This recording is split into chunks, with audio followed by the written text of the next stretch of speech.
Davao City ang may pinakamabagal na usad ng trapiko sa bansa at pangwalo sa buong mundo ayon sa pag-aaral ng isang satellite navigation company.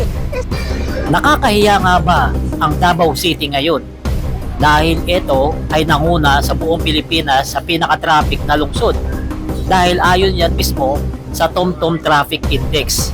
Ang Davao sa buong mundo ay pangwalo sa pinakamatraffic na lungsod sa buong mundo. Samantalang ang Manila ay pang number 14 lamang. Opo, tama po narinig nyo. Nanguna na ang Davao sa pinakamaraming traffic dito sa atin.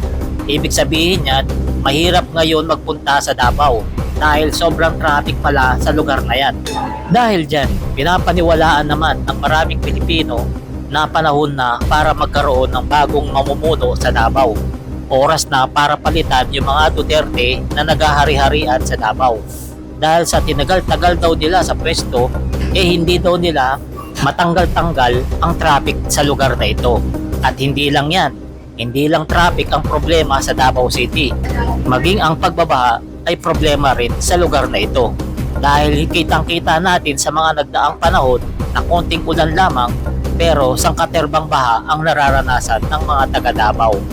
Kaya kung pagbabasehan natin yung mga nangyayari ngayon sa Davao City, mapagtatanto natin na dapat na talagang palitan ang mga namumuno dito.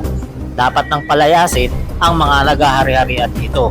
At dapat ang ipalit mahusay, magaling at bata na mamumuno. Para nang sa ganon, makatikim naman ang mga Davaoenyo ng panibagong pamumuno. Pamumuno na talagang matino. Pamumuno na talagang magmamalasakit sa mga taga-Davaoenyo.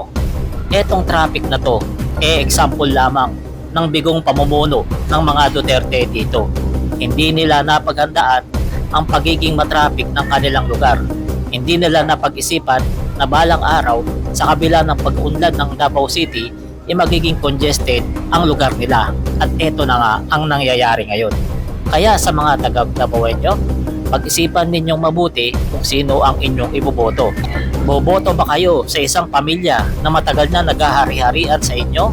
O susubo kayo ng bagong pamilya na magbibigay ng totoong pag-asenso sa lugar ninyo?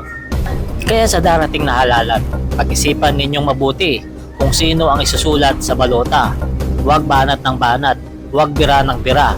Isipin ninyo ang magiging anak ninyo at magiging apo ninyo. Kapag nagkamali kayo ngayon, sila ang maghihirap sa mga susunod na panahon. Kaya isip-isip ng mabuti na Davaoenyo. Hindi na ni maayo, Davao.